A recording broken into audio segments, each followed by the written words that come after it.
Media మిత్రులందరికీ హృదయపూర్వక నమస్కారాలు. ఓం నమో వెంకటేశాయ. రాజకీయ నాయకులందరూ కూడా ఇప్పుడు ఓం నమో వెంకటేశాయ అంటే అందరూ నవ్వుకుంటారు. సాంప్రదాయం అన్నాలి తిరుపతిలో అన్నా పుట్టాక. మనం చూసుంటాం గత 10 రోజులుగా ప్రపంచాన్ని కుదిపేసిన విషయం లడ్డూ విషయం. కల్తీ నెయ్యితో తిరుమలలో అపచారం చేశారంటూ బయటపడడంతో ఒక్కసారిగా దేశం ప్రపంచంలో ఉన్న హిందువులందరూ కూడా ఉలిక్కిపడ్డారు.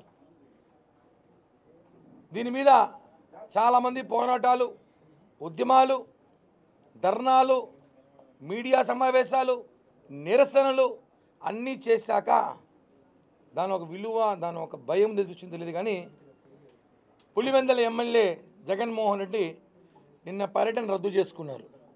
అందరూ ఏమనుకుంటున్నారంటే జగన్మోహన్ రెడ్డి రద్దు చేసుకున్నాడు ఎందుకు అనుకుంటే రకరకాల కారణాలు చెప్పాడు.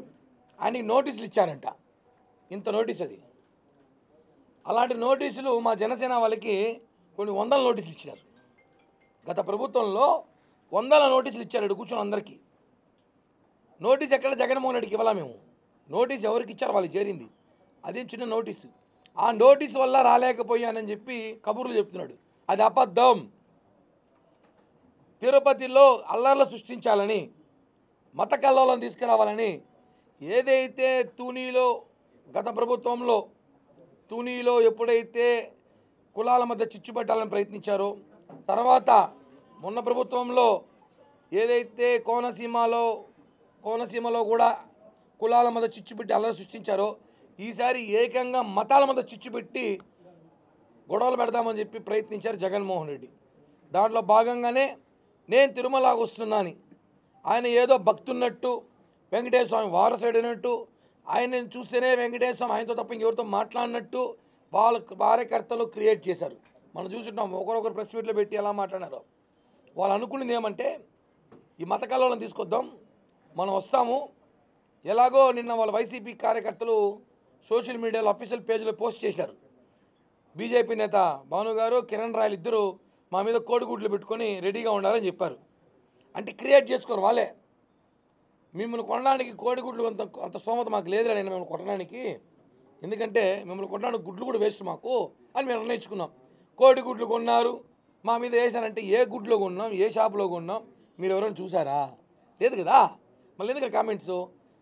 మమ్మల్ని ఏదో చేయాలి, బ్యాడ్ నేమ్ తీసుకురావాలి, మేమేదో రౌడీలు గూండాలని చూపించడానికి ప్రయత్నంలో భాగంగానే అదొక భాగం. తిరుపతికి వస్తే అడ్డుకోవాలని మేము అడ్డుకుంటామని ఎక్కడో చోట వాళ్ళ మనుషులు ఎవరైతే 30,000 మంది పెద్దిరెడ్డి, చెవిరెడ్డి వీళ్ళందరూ 30,000 మంది తిరుపతి చుట్టుపక్కల డంపింగ్ చేశారు. వాళ్ళందరినీ తీసుకొచ్చి తిరుపతిలో పలానా చోట దాడి జరిగి జగన్మోహన్ రెడ్డితో మళ్ళీ ఏ గులకరాయో, ఏ కోడికత్తో, ఏ గొడ్డల పోటో ఏదో ఒకటి వేసుకొని తిరుపతిలో నా పైన దాడి జరిగింది అని చూపించడానికి చేసే ప్రయత్నమే ఇవన్నీ అని కూడా మాకు తెలుసు. మా అధినేత పవన్ కళ్యాణ్ గారు ఒకే మాట చెప్పారు, ఎక్కడ అల్లర్లు సృష్టించకండి, ఎక్కడ నిరసన వ్యక్తం చేయకండి, ఎక్కడ ఆందోళన చేయకండి, అతని పాపాన అతనే పోతాడు, మీరెవరు కూడా జగన్మోహన్ రెడ్డిని అడ్డుకోవద్దండి, డిక్లరేషన్ విషయం టీటీడీ చూసుకుంటుంది, విజిలెన్స్ చూసుకుంటారు అని చెప్పడంతో అన్న భయపడ్డాడు. ఇదేంద్ర మనం కూడా ఒకటి జరిగింది, మనం ఏదో అడిపోయి గొడవలు పెట్టి కొట్టుకుంటారు అందరూ, మనం మత కల్లోలం సృష్టిద్దాం అనుకుంటే పవన్ కళ్యాణ్ గారు తెలివిగా ఎవరు ఏమి చేయొద్దండి, శాంతియుతంగా ఉండమని చెప్పేసరికి అన్నకు అర్థం కాల. మనం నేరుగా కొండకెళ్ళిపోతామేమో, ఇంకా ఎక్కడ ఉండాల్సిన పని లేదేమో ఆలోచనతో రద్దులో చేసుకున్న భాగము. లేకపోతే డిక్లరేషన్ సంతకం పెట్టకపోతే పైన ఈవో రానీడు, సంతకం పెడితే పిల్లం ఇంట్లోకి రానీడు. 2 సమస్యలు ఆయనకి ఇప్పుడు అర్థమవుతుంది అనుకుంటా. డిక్లరేషన్ సంతకం పెట్టకపోతే ఈవో గుళ్ళోకి రానీడు, సంతకం పెడితే పిల్లం ఇంట్లోకి రానీడు. ఇది కాన్సెప్ట్. అలా రాకపోవచ్చు. లేదా అన్న మీద ఉన్న కేసు లిస్ట్ ఇది. నిన్న డేటు 27 అన్నకు వాయిదా ఉంది. జగన్ అన్న మీద ఉన్న కేసు లిస్ట్ ఇది. నిన్న ఒక్కరోజు అన్న మీద దాదాపు ఇదొక పేపర్ ఉంది, 8 కేసులు సిబిఐ హైదరాబాద్ విచారణ 27/9/24 నిన్న వాయిదా ఉంది అన్నకి. అన్న తిరుమల పేరుతో డుమా కొట్టేశాడు. వాస్తవం ఇది. నేను తిరుమలకి వెళ్తున్నా, శ్రీవారి భక్తుడిని నేను వెంకటేశ్వర స్వామిని చూడకపోతే నాకు నిద్రపడదు, నిజమైన భక్తుడిని నేను అన్నమైన తర్వాత నేను పోవాలి సార్ అని కోర్టులో పిటిషన్ పెట్టుకున్నాడంట. 27 వాయిదాకి రాలేను, నేను నడిచి తిరుమలకి వెళ్ళి దర్శనం చేసుకొని ఈసారి వాయిదాకి వస్తానని చెప్పి డుమ్మా కొట్టి అందరికి చెవులో పువ్వు పెట్టి బిస్కెట్ ఇచ్చాడు అన్న. అదిగోండి, ఇప్పుడు అర్థమైందా? ఆయన డుమ్మా కొట్టాడు, వెంకటేశ్వర స్వామిని వాడుకున్నాడు. ఆయన కోర్టులో కేసులు తప్పించుకోవడానికి, అన్న పబ్జీ ఆడుకోవడానికి నిన్న డుమ్మా కొట్టాడు. అది వాస్తవం. 3 విషయాలు: ఒకటి అల్లలు సృష్టించడానికి కుదరదని, ఒకటి భార్య ఇంట్లోకి రానిదని డిక్లరేషన్ సంతకం పెడితే కేసు. ఇవన్నీ చూసి ఆయన ప్రెస్ మీట్ పెట్టిన అమాయకంగా, చాలా అమాయకంగా నా కులం నా మతం అని సినిమా డైలాగులు మాట్లాడుతూ ఆయన మొత్తానికి ఒప్పుకున్నాడు. నేను రాత్రిలో బైబుల్ చదువుతాను, పొద్దున హిందువుల రూపం మానవ రూపంలో హిందువుల రూపంలో బట్టలు వేసుకొచ్చి మోసం చేస్తాను. ఇవన్నీ ప్రజలు చూస్తున్నారు. ఎవరిని మోసం చేయడానికి ఇంకా వెంకటేశ్వర స్వామి జగన్మోహన్ రెడ్డిని ఆపాడు. ఎందుకంటే మొన్నే ప్రక్షాళన చేసి మొత్తం కష్టపడి కడిగారు తిరుమల అంతా, గుడంతా. మళ్ళా ఈయన వచ్చి పాదం మోపితే మళ్ళా ఏడ కడిగే ఓపిక లేట, బ్రహ్మోత్సవాలు కడగాలి కదా, 2 రోజులు మళ్ళీ గుడి మూయాల్సి వస్తుందేమో అని చెప్పి వెంకటేశ్వర స్వామి నువ్వు రావద్దు అయినా నువ్వు ఆడే ఉండని చెప్పి ఆపించినట్టున్నాడు. జగన్మోహన్ రెడ్డి అంటే బ్యాచ్ చెప్తున్నాం, రెచ్చగొట్టే వ్యాఖ్యలు చేయకండి. నిన్న తిరుపతి టీటీడీ మాజీ చైర్మన్ కరుణాకర్ రెడ్డి గారు కూడా మాట్లాడుతూ డిక్లరేషన్ ఫాము మీరు అడిగితే మేము ఇవ్వాలా అన్నాడు. మేము అడిగితే కాదు, భక్తులు అడుగుతారు, మీరు ఇస్తారో లేదో మళ్ళా ఇవ్వాల్సిన అవసరం అయితే ఉంది అని చెప్పినాం. మేము ఇవ్వము అని రెచ్చగొట్టారు. అంటే ఏంటి? హిందువులు రెచ్చగొట్టి, కూటమి నేతలను రెచ్చగొట్టి వీళ్ళు రోడ్డుపైకి వచ్చి గొడవలు చేస్తే, జగన్మోహన్ రెడ్డికి అడ్డుకుంటే రాళ్ళు వేస్తే, సోడా బాటిల్ వేస్తే, కోడిగుడ్లు కిరణ్ రాయలు కోడిగుడ్లు వేస్తే కేసు పెడదాము అని ప్రయత్నంలో ఆలోచించారేమో. రెచ్చగొట్టకండి. మీరు మాట్లాడేటప్పుడు ఒకసారి తెలుసుకోండి. జగన్మోహన్ రెడ్డి గారు డుమ్మా కొట్టడానికి 3 కారణాలు ఉన్నాయి. 1 భార్యకు భయపడి, 2 కోర్టులో పిటిషన్ వేసి తప్పించుకున్నాడు, 3 పవన్ కళ్యాణ్ గారు తీసుకున్న స్ట్రాటజిక్స్కి. ఆయన ఎక్కడైతే గొడవలు జరుగుతుందో తెలిసే అల్లర్లు సృష్టించడం చేస్తున్నారు. కాబట్టి దయచేసి మీరెవరో కూడా ఆందోళన చేయదని పవన్ కళ్యాణ్ గారు చెప్పారు. కాబట్టి నిన్నటి దినం కథ జగనన్న కథ అలా ముగిసింది. ఈ విషయాన్ని ప్రజలు తెలుసుకోవాలి. అలాగే ఇందాకే నేను ఎవరి గురించి అయితే మాట్లాడకూడదు అనుకుంటానో మళ్ళీ ఆమె నా జోలికి వస్తుంది. ఆమె గురించి ఇప్పుడే వస్తుంటే స్టేట్మెంట్ చూసా, పూర్తిగా చూడలేదు, కొన్ని పాయింట్స్ చూసాను నేను. కొన్ని పాయింట్లే ఆమె చెన్నైలో రాజకీయాలు చేసుకుంటుందంట, ఇక్కడ లేదంట. ఎవరో అందరికి అర్థమేంటిది, మా అవ్వ రోజవ్వ చెన్నైలో రాజకీయం చేసుకుంటుందంట. అక్కడి నుంచి ఏదో స్టేట్మెంట్ ఇచ్చి ఏదో లడ్డు ఎవరు తినడం లేదు, పాపం లడ్డు కొనుక్కోబోయినట్టుంది, డబ్బు పెట్టి లడ్డు ఎవరు తినడం లేదు, హిందీ వాళ్ళైతే లడ్లు చూసి భయపడుతున్నారని చెప్పిందంట.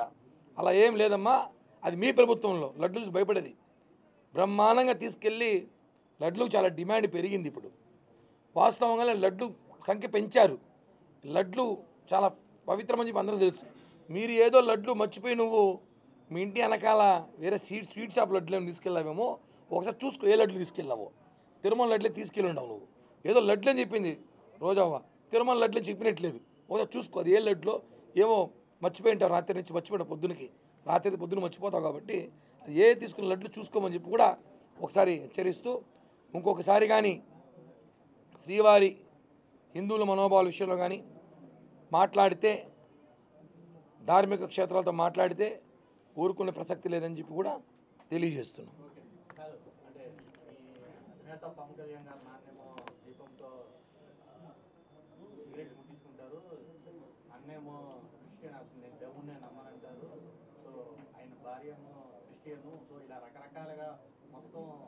సమ్మేళనం అంతా ఆయన కుటుంబంలోనే ఉంది. అలాంటినే ఇప్పుడేమో సనాతన ధర్మం ఉంది. ఒక్కో సినిమాలో ఒక్కో గెటప్ వేసినట్టు ఇప్పుడు కొత్తగా సనాతన ధర్మం గెటప్ వేశారని చెప్పి కూడా చెప్పడం. రోజా కన్నా ఎక్కువ గెటప్లు సెటప్లు మేము చేయలే కదా. ఈ రాష్ట్రంలో గెటప్లు సెటప్లు ఆయనది టాపు. ఆయన మించిన ఎవరు లేరు. అన్ని గెటప్లు వేసింది. సిగరెట్ ముట్టించుకున్నట్టు రోజా గారు ఏమి చూసారా, తీసుకొచ్చి ఇచ్చారా? చెప్తున్నారు కదా, ఆమె ఏమి చూసారా, తీసుకొచ్చి ఇచ్చారా? పవన్ కళ్యాణ్ గారి గురించి మాట్లాడే అర్హత సినిమా ఇండస్ట్రీలో వైసీపీ నాయకులు ఎవరైతే ఉన్నారో పెయిడ్ ఆర్టిస్టులు ఎవరికి అర్హత లేదు, ఇంకెవరికి లేదు. ఏ ప్రకాష్ రాజు లాంటి అడుగులు. ఎందుకంటే ఏ రాజకీయ పార్టీ ఏ ఒక్క హీరో చెయ్యని ఒక్క ఉపవాసాలు కానివ్వండి, ఆయన మాలలు కానివ్వండి, ఆయన చేస్తున్న సేవలు కానీ ఎవరు చేయరు. మనం చూసుంటాం సంవత్సరం 41 రోజులు, జనవరి నెలలో ప్రతి నెలలో సంవత్సరంలో ఒక రోజు 41 రోజు దీక్షతో ఉంటారు. ఏ రాజకీయ చాతుర్మాస దీక్ష పవన్ కళ్యాణ్ గారు. ఇప్పుడు చూడండి వారాయి దీక్ష తీసుకున్నారు మొన్న, ఇప్పుడు ప్రాయచిత దీక్ష. ఎప్పుడు దీక్షలో నిత్యం పూజల్లో ఉంటూ నిత్యం అమ్మవారిని కొలిసే పొలిటికల్ లీడర్ ఎవరైనా ఉన్నారా అంటే అది పవన్ కళ్యాణ్ గారే. ఆ విషయాన్ని తెలుసుకోవాలి. ఊరికే నటనలు, సెటప్లు, గెటప్లు ఆమెకు మించిన వాళ్ళు ఎవరు లేరని చెప్పి కూడా తెలియజేస్తున్నాం.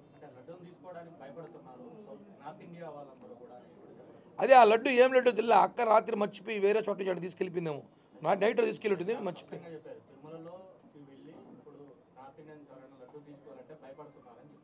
ఆ నార్త్ ఇండియన్స్ ఎవరో వైసీపీ వాళ్ళు ఏంటేనేమో, జగన్ అనుచరులు ఏంటేనేమో చూడాలి. ఎందుకంటే తిరుమల లడ్డూని వద్దని చెప్పిన ఎవరు లేరు. లడ్డూని తీసుకెళ్ళి ముస్లిమ్స్ తింటారు, క్రిస్టియానిటీ వాళ్ళు తింటారు, సిక్కులు తింటారు. లడ్డూని వద్దని చెప్పి నాకు తెలిసి లడ్డూని అయితే చెప్పేవాళ్ళు ఎవరు లేరు. కేవలం రాజకీయ కామెంట్ కోసమే ఆమె లడ్డూని మళ్ళీ ఒకసారి రోజా కించపరిచి లడ్డూని మారుస్తూ మాట్లాడుతుందేమో. రోజా మీద టీటీడీ వాళ్ళు కేసు పెట్టాలి సీరియస్గా. లడ్డూ తీసుకోలేదని చెప్పి లడ్డూను అవమానించి మాట్లాడుతున్నారు. ఇప్పటికి మళ్ళీ ఆల్రెడీ లడ్డూను అపచారం చేశారు. ఇప్పుడు తిరుమల లడ్డూలు ఎవరు తీసుకోవట్లేదని చెప్పి తిరుమల లడ్డూను కించపరుస్తూ రోజా మాట్లాడుతుంది. ఖచ్చితంగా రోజా క్షమాపణ చెప్పాలి. అదేవిధంగా టీటీడీ వాళ్ళు రోజా మీద కేసు పెట్టాలి. అంటే చూడండి మళ్ళా రెచ్చగొడుతున్నారు, లడ్డూలు తినడం లేదు అనేసి వేరే మతాల్ని ఎంకరేజ్ చేస్తుంది రోజా. దీని మీద కూడా మేము ఖచ్చితంగా చర్చించి రోజా మీద కేసు పెట్టే ప్రయత్నం చేస్తాం. పవన్ కళ్యాణ్ భార్య బిడ్డలు బాప్టిజం తీసుకున్నారు. ఖచ్చితంగా పవన్ కళ్యాణ్ తిరుమల పర్యటన చేయాలంటే స్వామివారిని దర్శించుకోవాలంటే డిక్లరేషన్ ఇవ్వాల్సిందే అని X deputy CM present deputy CM question చేస్తున్నారు నారాయణ. నేను చూడలేదు నిజంగా ఏం మాట్లాడో, చూసినా ఖచ్చితంగా మాట్లాడతా. ఇందాకే చెప్పా, అన్ని మన మతాన్ని మనం గౌరవిద్దాం, పక్క మతాన్ని ప్రేమిద్దాం. మతాల చిచ్చు పెట్టే అవసరం పవన్ కళ్యాణ్ లేదు. నారాయణ స్వామి గారు మాట్లాడి చూసి ఖచ్చితంగా అవసరం మళ్ళీ ప్రెస్ మీట్ పెట్టి చెప్తాదండి. నారాయణ స్వామి నేరుగా చెప్పాడు, పవన్ కళ్యాణ్ ఇంతకుముందు నా భార్య క్రిస్టియను, నా కూతురు క్రిస్టియను, నేను కూడా గురించి ప్రార్థనలు చేస్తానని చెప్పాడు. అందువల్ల ఇప్పుడు సార్ డిక్లరేషన్ తీసుకోగలుగుతారా పవన్ కళ్యాణ్తో అని? సార్ ఒకటే అండి, క్రిస్మస్కి ఇక్కడ మనందరం కూడా గుళ్ళు పోతాం, చర్చిలో పోతా ఉన్నాం, నేను కూడా పోతా. పోయినంత మాత్రాన మన క్రిస్టియానిటీ అంటడం కరెక్ట్ కాదు కదా.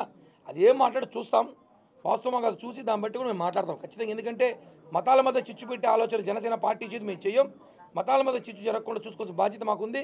మా మతాల్ని ప్రేమిస్తాం, ఇతర మతాలను గౌరవించే బాధ్యత మాకుంది. కాబట్టి దాని మీద ఏం కామెంట్ చేశారో ఖచ్చితంగా చూసి ఖచ్చితంగా నా మీద కౌంటర్ అయితే ఇస్తామని చెప్పి కూడా తెలియజేస్తున్నాం.